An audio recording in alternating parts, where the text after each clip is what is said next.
one of the things, the golden mecca of like the world of marketing has always been personalization. The data and personalization has always been there. The problem is, I would say marketers or whomever have been too lazy to take the time to create a segments, to create a personalization. People's lens of like, okay, I'm given a project and I go write it versus I'm given a project and I throw it in ChatBot and I optimize on it. There's a different lens that's occurring.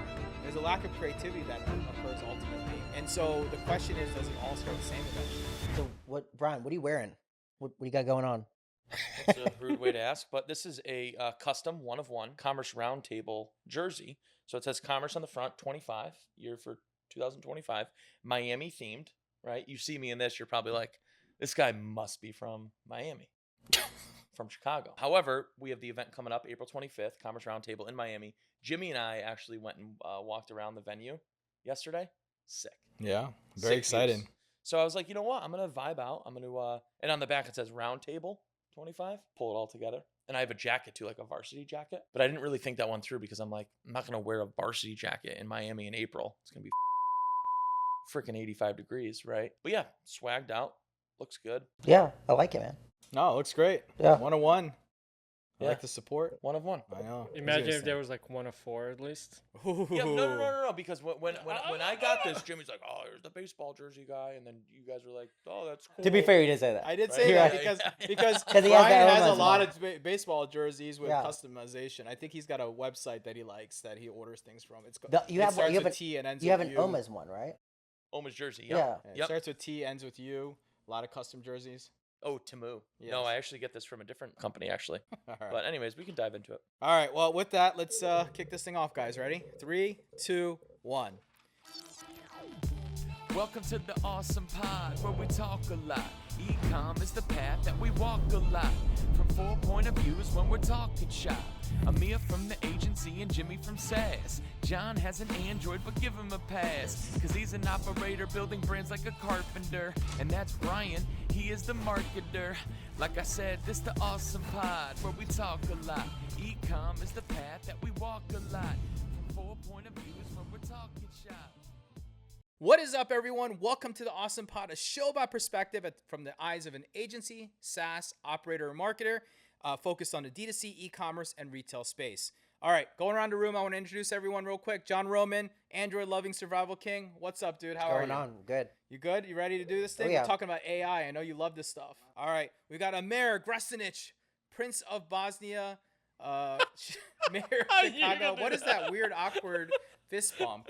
All right, Brian McDonald, self-proclaimed funniest dude on LinkedIn, best shirt in the on set here today with That's right. his fancy custom shirt that we're just talking about. You ready to get talk AI? Oh, yeah, Daddy. All right, cool. My name is Jimmy Kim. I'm the moderator, the brain, the man of the people, and the email dude.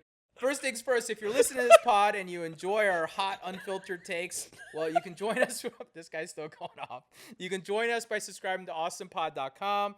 And if you want to hang out with real life and hang out with this dude with this shirt, well, we've got a great direct-to-consumer event. 240 people, mid-market enterprise, Miami, April 25th, commerceroundtable.com. It's fine. We'll go. We'll push for it. All right, guys. You good? We settle down? Breathe? Let's go. Because we're talking AI. This is what you can't get in AI. What are you guys laughing at? Oh. Is it the daddy part? Dad, the daddy part. It's killing him. Yeah.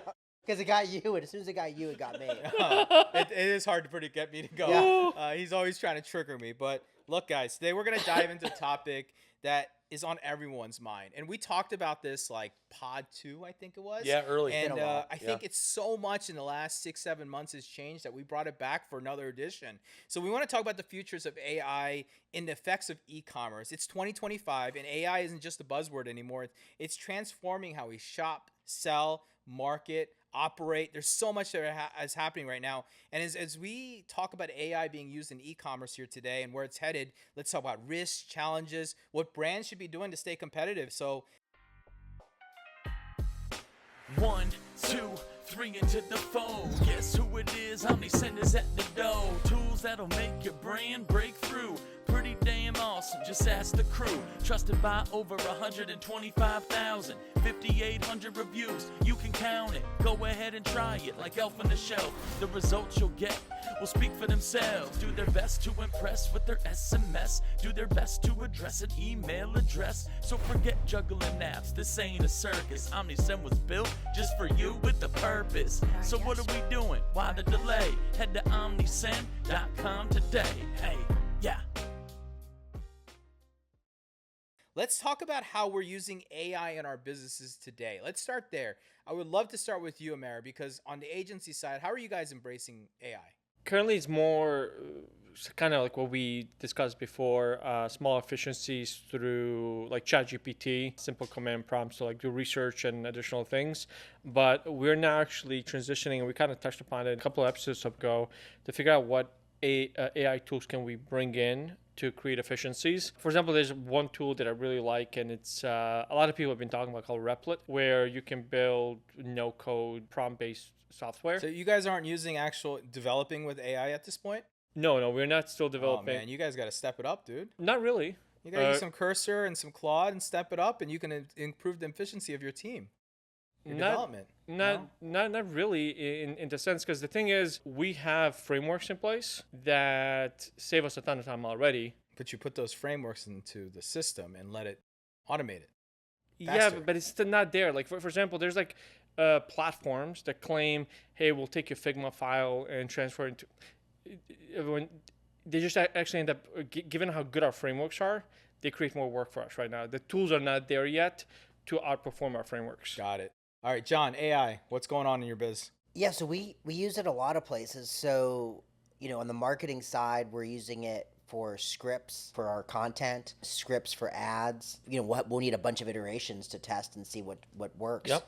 So that's a big part. A lot of our content that's in written form, copy, we're probably using 70-80% of its AI at this point, which just allows us to go so much faster. And instead of writers, we have editors. There's some angles you see a lot of pushing it on the CS, customer experience, customer contact side of the house. Unpopular opinion, it's still not there for us. Got it. Like, it's just not where it needs to be yet for it to be possibly first touch with a customer. Other than that, it's a little small efficiencies here or there. Hey, examine this spreadsheet. We have a legal GPT where we've ingested all of our internal legal operating agreements, shareholder agreements, stuff like that. And then we have one anytime we sign a contract with a vendor, it goes in there. Sure. And so it's this, call it general counsel GPT, where, hey, when is our X contract up? And it tells you. And when is our X contract up? What is the early termination fee? When do we have to let them know by? Give me the full breakdown, and it'll summarize it. That's really cool. That's probably one of the cooler ones. Yeah, we've done no, recently. it's pretty cool, like legally, right? I've gotten stuff written through AI, and then I'll send it to my counsel and be like, can you check this over? And they'll be like, wow, this is really well written. And you're like, yeah. They're like, wow, who did this? I'm like, yeah, don't worry about it. I always tell them I just have a buddy that just helps. Yeah, I have a buddy. Yeah, I'm just like, don't worry. I just checking on you. Yeah. Just check it out. What about you, Brian? What's AI in your life look like? Yeah, the past few months, we're speaking of the whole sales training last episode, like bringing it forward to my team and sending them different videos that I find online in the way in which folks will utilize. There's a few different like AI email like template builders now that can integrate with Klaviyo, and then also on the copy side of it, learning how to prompt, I think, is a huge opening right now where a lot of folks can get a lot from, right? It's not as simple as just asking ChatGPT what you think you should be asking it. The prompt learning element is really big. So that's my team's been, learning that. That's helping them with email. It's also helping Nina and I recently, where we're working with a few different like bigger, I don't want to call them like affiliates, but we're attacking the dog trainers out there in the educational side of it. So a few folks, one of them actually, Amir was outside with me. One of them, Nina, called me yesterday, and I'm going to set up a call with him. He has like 3 million followers across TikTok and YouTube, and very educational in the way in which he makes content. And that's an area that I really want to dive into. But what we've done in the past, which I'll do with him, is we offer like white labeling of treats, for example. He has his own landing page, right? and utilizing the like financial forecasting and sales ability of ChatGPT, for example. Take a product for $19.95 and X person gets 20% commission on it. If traffic were this, if sales were this, what does the creator payout look like of that 40% rip, right? So however in which I can lay out different examples for these bigger affiliates to capture them and utilize that on like a pitch model where I can have like 10 different scenarios pulled up, which we've used with the past 2 that we did the other few weeks. And they can look and be like, wow, like if I sell, 500 of my own treat bags and Oma's is giving me a 40% rip on them, if I sell that many over, this amount of time, here's how much money I could be making. When you show affiliates that, and you can break it down using ChatGPT, because it would take us just time. We could do it ourselves. It's saving time. But yeah, utilizing that is just like an example of what I started doing personally for those folks. Yeah, on the marketing side, that's what we're doing right now. So are you guys just using ChatGPT? You guys tapping into Claude, Gemini, like Grok? Like, what are you guys using? I'd say a very, very, very little single-digit percentage Gemini, single-digit percentage Grok, and for us, it's over 90% ChatGPT. Yeah, Got it. Yep, same. I would definitely get you guys to push and try some different things. So they all have different logics, and they sometimes spit out different things, but they all do things differently and more helpful in other ways, especially with some of the tools that are out there. And like, ChatGPT, as we're shooting this, they've got that $200 one now where it's like really expensive. I don't know if you guys are using it or not. No, I'm but using like, the to me, $20. that $200 one is as good as the $20 one from Claude, for example. So you're seeing like different variances starting to happen and occur. What makes so there's the $20. It's just the logic. It's the logic side of it, and like the research and development and the things that you can do. Just like the Google's, what's it called? Gemini is just as good, in my opinion, too. Their paid one is just as good as the $200 ChatGPT one. What's your preference? What are you using the most? Claude? I use all of them, actually. ChatGPT is good for like surface level stuff, but I'm actually finding that Gemini and Claude are better and more efficient for me for being able to do deeper work and deeper knowledge work and research than I find with ChatGPT. ChatGPT is okay, but for example, you said you write sales script. Dude, Claude, to me, writes sales scripts 10 times better than ChatGPT. And the reason why I believe that is if you worked with it, you would see, but like it seems to get a better understanding of like, I don't know, frameworks and understanding the prompting is easier maybe. I don't know what it is, because I'll tell it, for example, I had a sales script that I had to write, and I gave it my framework, what I want, problem solving, solution, hook, whatever, all that stuff. And I threw in ChatGPT and it spit out something pretty generic. I went over to Claude and I was like, shoot me out the thing. And it was like so much better ultimately. And so I don't know, maybe it's just my experience, but I think that what's really been interesting is from when we shot this 6 months ago to today, well, the products have changed a lot. And they've evolved. They got better. And we talked about that, the fact that things would get better and faster, right? But it's truly happening. And what's really interesting that I'm seeing is like, yeah, ChatGPT like kind of introduced, but now everyone's catching up and people are getting better and better. And I think in 6 months from now, if we go back to this pod, we may come back and say, holy crap, like something else has taken off or something new's happened. I think the issue is OpenAI has gone wide. Yes. Because so many people are coming and they want to cast the net. Yep. And for them, and I don't blame them because they are more for the average user. Correct. For the minimal. So they want to cover all the bases where some of these, one of the things I've done, like, and I was actually surprised, I was testing exact same prompts over a bunch of different AI platforms, and Grok was the best producer of it. Wow. Okay. So like majority of my platform, you may remember you thought I got a new dog? Yeah. It was all Grok. All right, so let's talk about where AI stands in e-commerce today right now. Like, what are some of the ways that you're seeing? You guys talked about some of the ways you're doing it, but what are you seeing in the market that's interesting to you when it comes to AI and how it's starting to impact e-commerce? I'm seeing a lot of like cool, actually you brought it up a few pods ago, like micro tools. I met a few interesting companies that, for example, will generate AI avatars to do like FAQ based conversational prompting, and it seems like you're engaging a human. There's, I think, a lot of these like steps that AI is being injected in. The problem is when somebody comes and say so AI, 90% of these companies are actually faking it. It's just a lot of time, work, and effort to figure out who's good and who's not. And like what you mentioned earlier, and when you were asking me about like the coding and everything, most of these platforms are they're not good enough yet. Sure. They're showing a lot of promise, but yeah, I mean, I've seen it in every single phase. We're seeing it a lot with analytics and data that's happening. We're seeing it a lot with like product recommendation, looking at order history and patterns of customers. So, but it's all kind of like microservices in a sense. Sure. To kind of plug these holes in. Yeah, you look at you're seeing more and more, like, I'll just be on TikTok or Instagram, and you'll see these videos that are like, they take like a photo of us and then they add the video AI, and next thing you know, you two are fighting, and but it's so far away from what it needs to be. Sure. Yeah. It is like very clearly not real. But you know, the terminology, have you guys heard the term of the AI agent? Are you guys familiar what it actually means? Anyone swing? AI agent? Yeah, you never heard that? I have, but Oh, yeah, you don't know. So AI agent's a buzzword. All right, I'm going to explain it because I bet you people on this pod who are listening probably have heard this and said, what is it? What can I do? All it is like, what's the best way? Like, it's an extremely intelligent work. You know, like Zapier, you guys know Zapier Yeah. is make.com. Those are examples of how you create AI agents. You feed it from one, you make it go through a prompt, make the decision output, and push it to the next application. In the past, is something like Make or Zapier, all they did was pass data, right?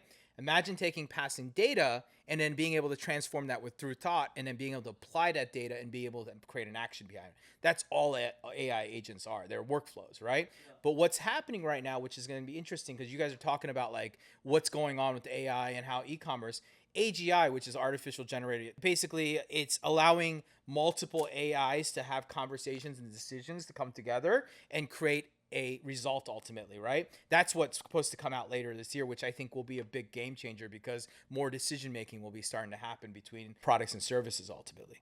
Let's talk about something interesting because, you know, where we see AI most happen right now is talking about customer experience, talking about customer service in different places. Anyone instituting any of this in your business? Yeah, so I mean, we use like the AI article recommendations with Gorgeous.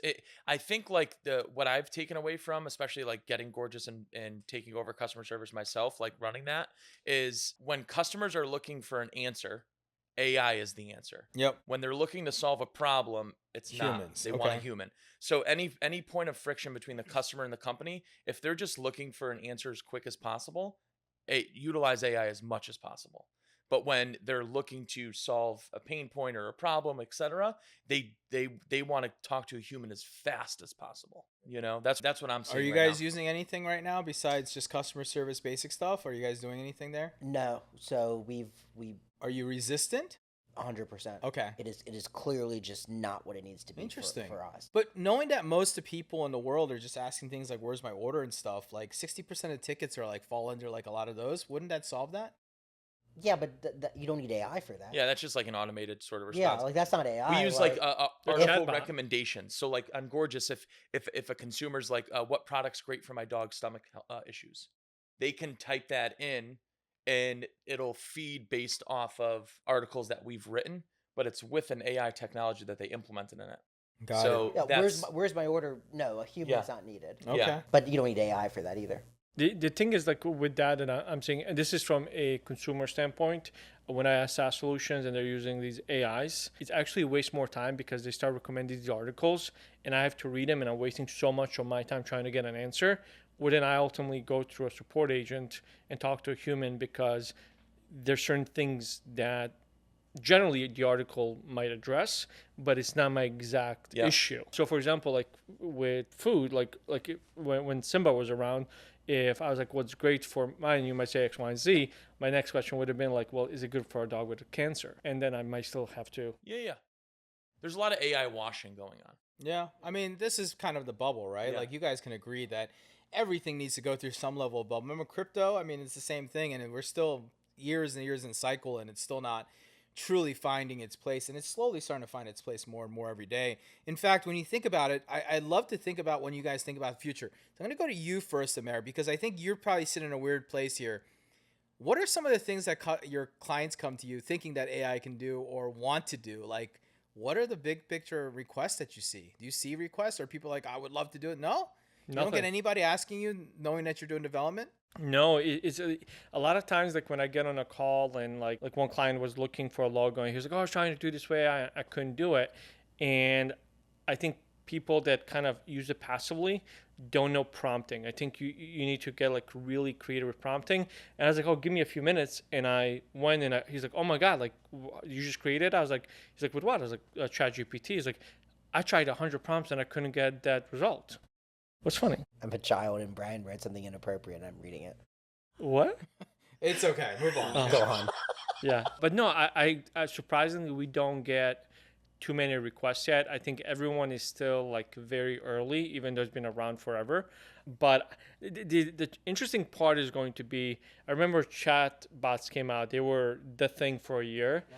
And then consumers push back, like, we don't want to talk to a robot. I just hope or wonder, is AI going to come to a level where are we going to start to see the same tone across every single brand and not really come out, where people are going to get tired of it as well? I don't necessarily think that's the case. I don't think it's going to be universal tone. I think AI now is able to get tone and brand voice to a certain degree, close enough. I think it still struggles with when that person wants to actually talk to a person and like go back and forth, and it's not there for that. Yeah. Like my wife does this all the time. She'll call someone, like a company, or like in Disney, for example, and they walk you through the prompt in the beginning, and she's just sitting there like, talk to a representative, talk to a representative, Zero. talk to a representative, zero. That's how most people are treating customer service right now. Yeah. They Man, don't auto attendants are the worst. the worst. Yeah. Because they worst. really just want to talk to someone to solve their problem, but they could solve their problem. Is it just a trust issue potentially? But they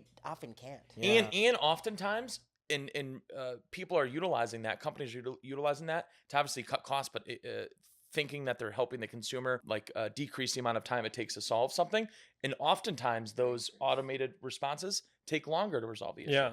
The other part to it is too, I think even if companies figure out an AI can replace a human interaction, it takes a few people to implement it in the wrong way, where then people get that habit 0000.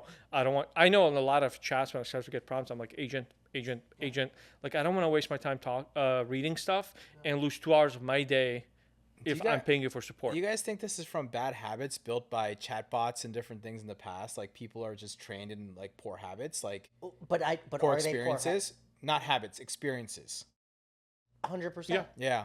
It's hard to train someone after they've been beaten down by these things, right? Yeah, think about in the US there's this stigma when you talk about outsourcing, right? Everybody has over a certain age has some PTSD from some phone terrible call experience. and some big, Fortune 500 company support line where it was horrible. So it's stuck in people's head. I think you're spot on. It's the same thing. Interesting. Chatbots ruined it. Yeah, chatbots ruined it, set the wrong expectation tone. People don't like the experience. Workplace 6, why struggle alone? Talk to other founders outside of your home. Communities thrive, so slide open your phone. Help you make strides, sit on top of the throne. Oh, whoa, solve your biggest challenges. Oh, whoa, help your checks and balances. Oh, whoa, this is how I salvage it. This a major key alert, just like DJ Khaled is. Apply for a buck, be a part of the workplace. 6:30, helping on your worst days. Surrounded by 9 figures, not in third place. Take a new direction like my home's on reverse plays. Yeah. Join today, workspace6.io. Tell them Awesome sent you.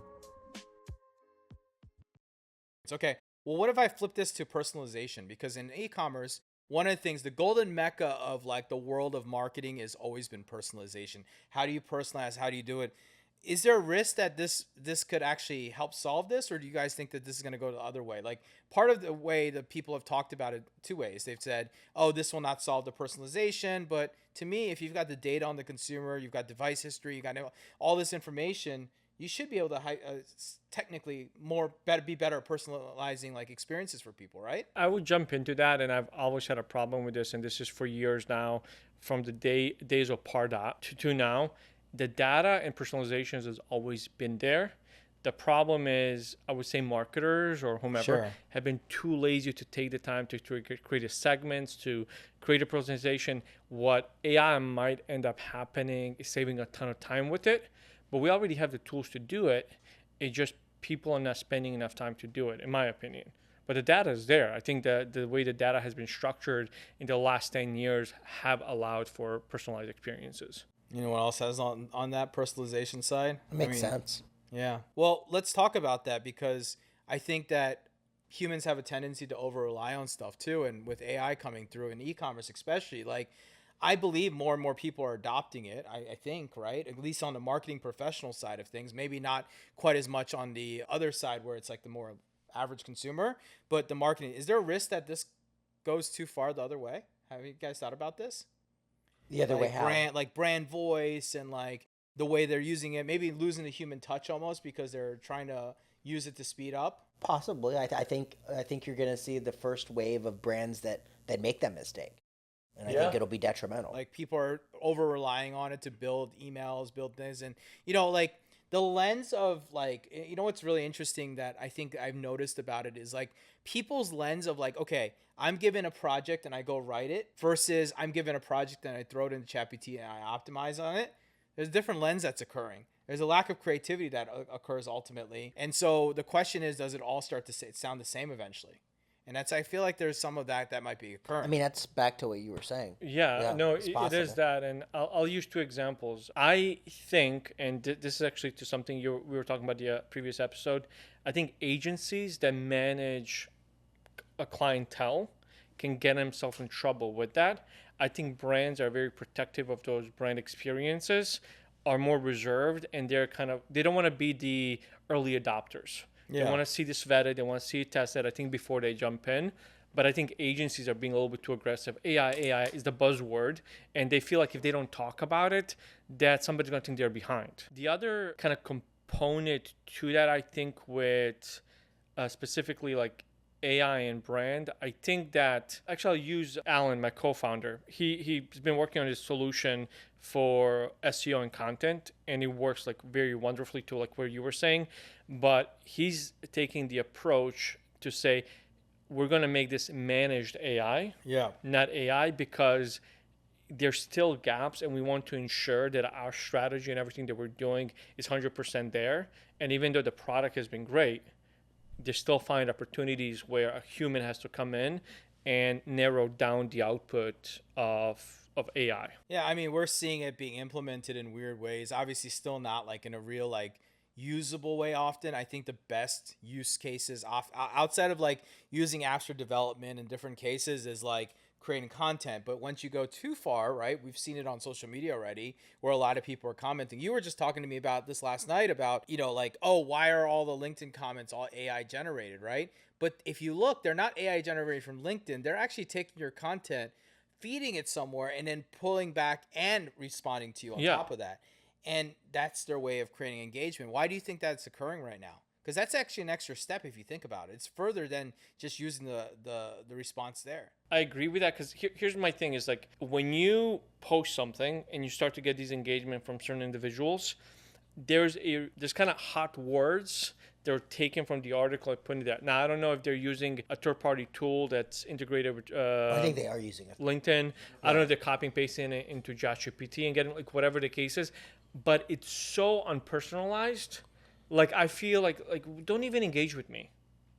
I mean, but they're people that are trying to grow their brand, and the majority of people like that look for shortcuts. Yeah. That's same reason, spoiler alert, 90% of them aren't going to be successful at growing their personal brand. Yeah.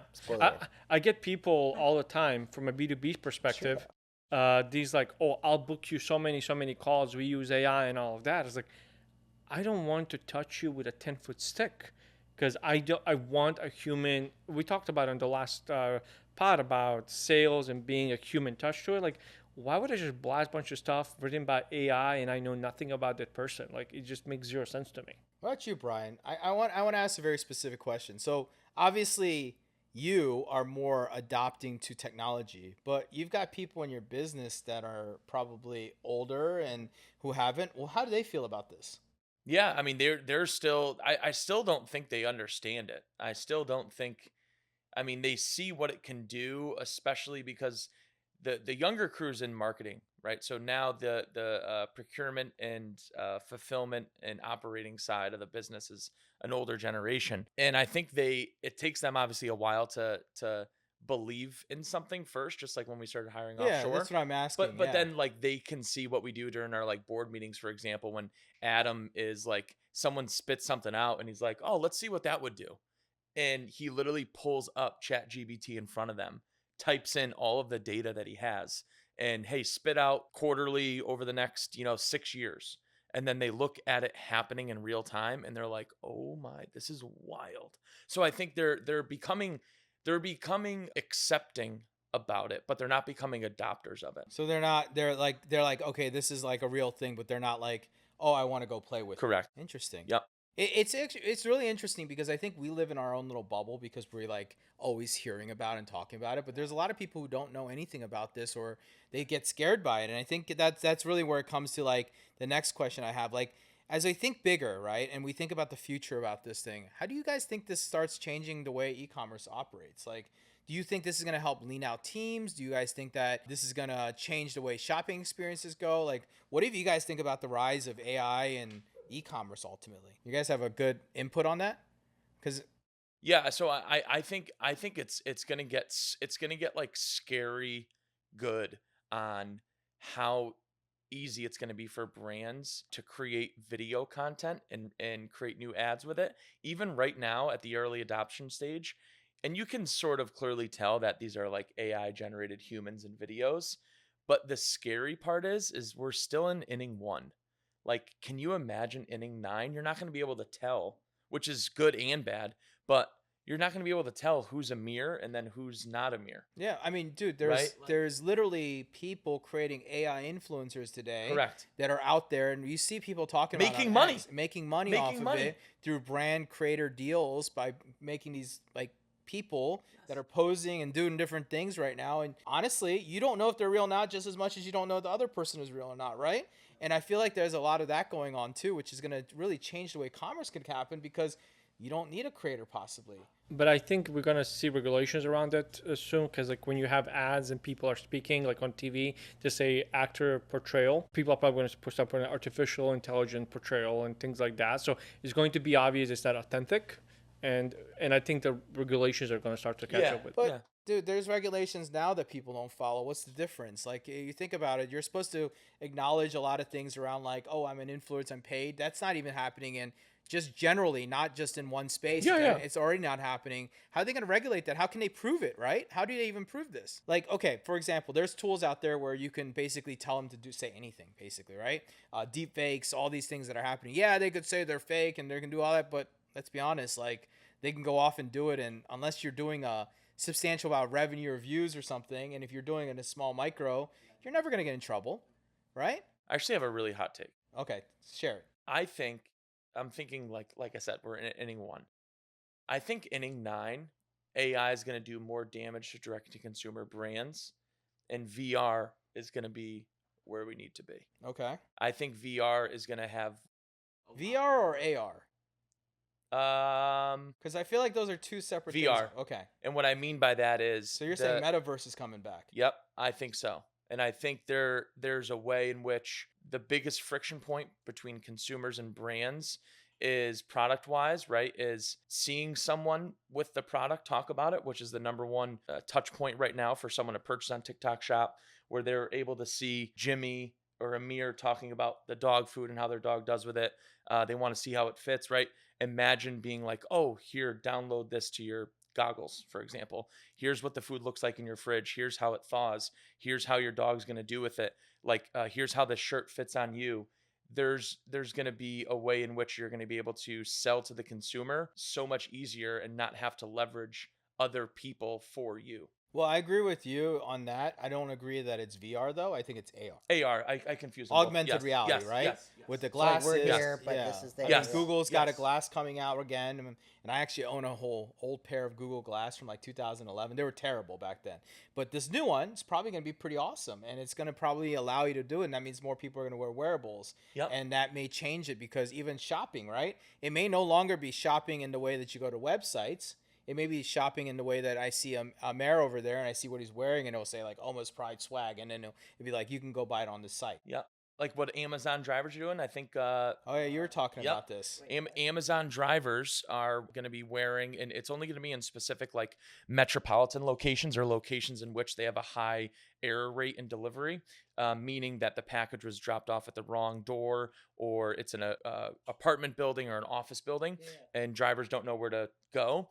Already running it, so they're going to wear the glasses, and within the glasses in the building, turn right here, turn left here.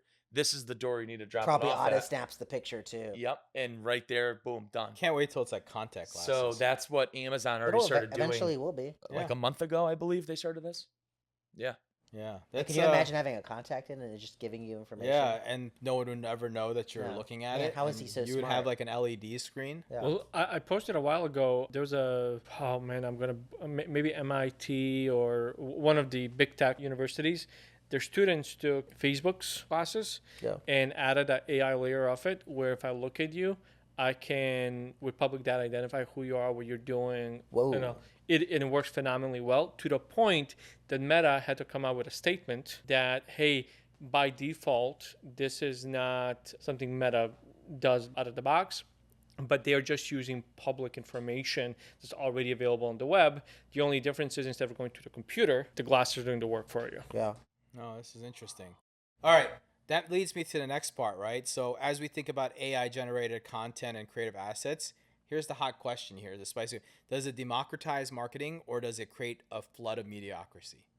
Does that make sense? Like, is it going to just make marketing easier or is it going to make creative die? I mean, I think it could go either way. Which way do you think it'll go though? I don't think it'll make it die. No, I don't think so either. I think that creativity actually might improve. I think it'll push the limit. Yeah. And there'll be people that are either still just better marketers, Yeah. or better prompt generators. There's a hot take I Yeah. talk about in the newsletter. I think it's right around as this pod releases. I talk about the marketer essentially as the modern marketer has gotten Yeah. weaker a bit. Yeah, I read it. And I think that a lot of this has to do with that right now is like, this is going to either help boost a marketer because they're going to lean into it and they're going to try to make it more creative and learn how to prompt, or they're just going to get really lazy. Yep. And I haven't figured out which one it is just yet because we've already seen the progression regardless, right? And the number one thing that was happening in the last 5 years, in my opinion, is marketers are doing less of the creative and they're just doing more of the copying. Oh, I heard that brand's doing something. I'm just going to copy that. And that's already been existing and you can already see it because everyone sounds the same, looks the same, does the same thing, right? I can't tell you how many merchants that we work with will just want us to do with our competitors. Yeah, that's the wrong way of thinking about it. The whole idea is that if you're getting paid to market, you're supposed to come up with creative new ways to break through. Here's the issue with anything with technology. I'm basically saying neither one is right. I think the problem in this equation is human behavior. And you have those that overachieve, those underachieve, those that are just okay with being mediocrity. I think what's going to actually do, the current marketers that are already excelling and killing it, it is going to create a bigger gap between them and everybody else. And I think that's across every single industry, because I think humans that want to learn, like even right now, there's so much information, so much data. I think compared to like 20 years ago, and it's easier to learn it and to perfect it. But the problem is there's this human element where people just don't want to run after it. 80% clowns rule. I love how every time it changes. It's like Brian's quotes, like you're 98, 97, 70, 80. I took the aggressiveness down and said, okay, 80. John thinks everyone's clown. Only 88% of the world's clowns. Nacelle is here with new AI tech. Read your customers' minds, isn't that the best? Turn browsers into buyers, collect your checks, showcase what they want through the product rec. Not your average, you may also like. Tracks the full customer journey on your site. From click to checkout, getting it right. From click to checkout, day or night. Nacelle makes your store smarter than ever. They personalize lives, isn't that clever? Providing smart segmentation that sells better. Deliver perfect picks to shoppers forever. Yeah. Visit nacelle.com now. All right, so As we keep going, right? I want to kind of think about AI a little bit more. One last thing on this before we jump into this fun game that John has produced for us. A new game here today. New game. If a brand has not explored AI, what kind of advice can we give them and how to get into it? How do they learn? What should they be doing? Anybody? So I think if they haven't gone in AI, I Yeah. mean the first step is utilizing it in small ways. Sure. First way is how can I increase efficiency? I know, it's I guess, over a year ago at this point, but when it started, I think it was probably maybe the second iteration of ChatGPT. At that point, like even me personally, I had a sticky note. Have I used AI today? And I had it up on my monitor. Oh, that's a good one. Forced me to keep thinking, Keep asking, and right? like everything I was doing is, hey, is this a use case? Can I do it? And I forced the behavior. I think forcing yourself to try to find the efficiency, find the use case, because it's not always straightforward. No, it's not. And every business has a different need. But Yeah. there's a lot of things on the data and analytics side, especially. I mean, if you understand what AI is, it's just being able to take a large amount of data and put it into one place. And you're basically, it's kind of like a very advanced search almost is the best way you explain it, right? You takes that and it searches your data, finds relevancy between all of them, and then congregates it into a human language output that it spits back out. That's all it is. It's AI is large language models with machine learning combined together, AI, right? When Google and Wikipedia came out and everything like that, and all the professors and the teachers like, oh my God, the kids are not going to learn anything. It was a panic mode. Sure.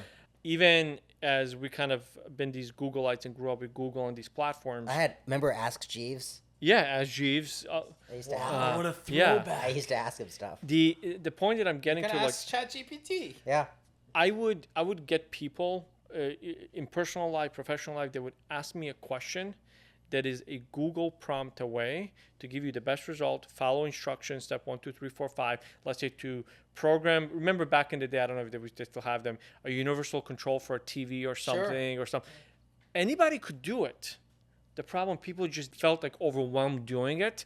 And those like certain individuals that are problem solvers are going to be the same people that are the mass users of. Brian, any advice for people? How do you get people to adopt AI? Yeah, I would start. I mean, I think starting with content first is probably a good way to get your feet wet with it, because no matter if you're a brand agency, SaaS company, like content's extremely important, whether we're talking LinkedIn X or we're talking brands like BattleBox or OMA's trying to get more content output, utilizing it to fine tune content ideas, but also increase output. Like, John and I were talking about it yesterday. We're trying to increase more content. So is John. And part of that is copy, but ideas, scheduling, taking iterations off of past successes and content you've posted. But yeah, if you're not posting 1 or 2 times a day already, that's a great place to start in order to help increase output. And I think what's really good for people to understand is all this is great advice. Just remember 2 things with AI. It's not always right. And number 2, you got to read it. And you got to look through it because it's going to say some crazy shit sometimes. Yeah. You got to watch out for it. You know what I mean? All right. I want to jump over to this little game and, in our continuation of trying to find different things that we want to do, we've all agreed here today that AI is going to change the world, and we'll continue talking about it, and we'll continue to watch it and implore it into our own businesses. But John's got a game called Guess That Business, where John is going to give us a bunch of clues, and we're going to try to guess what this business is together. Brian, don't just start spouting out random things. I'm picking on you today because you're probably going to start spouting it out. For sure. That was my goal. Okay, so the game's called Guess the Biz. I'm going to read 3 hints. They'll likely go from harder to easier. And if anybody has ideas, guesses on who the brand is, throw it out there. The purpose after we guess it, depending on the business, it might be a business that is failing or failed. It might be a business that's crushing it. We're just going to give some solicited feedback, right? Love it. If it's a business that failed, why'd they fail? How could we maybe change it? What would we have done differently? If they're successful, then we can sing their praises or whatever. Sure. So each time we play this game, we'll just do 1 round. And this is the first one. Hint number 1. In September 2024, after years of declining revenue and mounting debt, they filed for bankruptcy, citing an inability to capture younger customers. Younger customers. Any guesses? Party City? Nope. Spirit Overstock? Airlines? No, they are all about younger What? customers. Overstock? Nope. Is it an e-commerce brand? Technically, but not really. All right, next clue. Next clue. Ooh, okay. Clue number 2. It's going to get a little bit easier. Struggles in modern times. The rise of cheaper alternatives and failure to adapt quickly to e-commerce left this brand in the lurch. Oh, so they didn't adapt to e-commerce very fast. Is it like a big box store? What other clues can we ask? What other questions? We can't have a bunch of dead air. Yeah, you said it's supposed to get easier. So, final hint. This brand has been synonymous with food storage for over Tupperware. 7 decades, often sold through direct sales That was parties. very like vague and then like really targeted. Yeah. We gotta get a little bit more feedback. I use ChatGPT for this structure. Yeah, you gotta tell. Like we said, it's not perfect. Yeah, it's gotta get all there. Tupperware, man. Oh wow, Tupperware. Is that not a thing anymore? No. Really? No, yeah. But what are all the things that are they not Tupperware? Are they just No, no but name so brands? it's like Kleenex. The brand. Like Kleenex, right? Like Yeah. I don't know. But Actually. people still call them Tupperware. That's how much brand power Yeah, they have. yeah. because they dominate. Yeah. Just like Kleenex, not everything's Kleenex brand. Should we bring it back? What's that? Can we buy them? How much? What do they want? They might. So their biggest issue, e-commerce transition, right? The failure to prioritize online presence. You had Rubbermaid, OXO come Yeah. out. Both of them were e-commerce friendly. What- And their model was like these Tupperware. What does that have to do with younger generation adoption though? Like the younger generation would. Well, I guess they wouldn't know what Tupperware is. But like, how is that? You mentioned as one of your clues about the failure to adopt to a younger audience. Yeah, so there was no modern market. So they relied on the direct sales model. Even to the end, the majority of their sales was someone having a Tupperware party. Oh, really? Like That was the Mary thing Kay about it. I parties, remember like Mary very, Kay yeah. Tupperware parties. Wow. Modern marketing, zero product innovation. Well, yeah. I mean, I think this is the whole thing that like people have said recently, like the fall of large brands are continue to happen just because they haven't been able to innovate and pivot, and all Yeah. these little startups are kind of taking over from there. So It certainly So happened. one last thing to answer your question a little bit on the younger generation. Younger consumers value convenience and sustainability. Revamping the product lineup and marketing message to align with these values could have maybe helped, and they just never changed the positioning of their product. Huh, so interesting. All right, That was well, fun. That was fun. Yeah. That was interesting. We gotta fine tune that with your chat The GPT next, here. you're gonna like the next one. Okay, we're gonna like the next one. Well, that's coming up. With that, guys, it's a wrap here. The future of AI and its effects of e-commerce. Who gets a assault? Do you want another one? No, but you shouldn't be assaulting your co-host.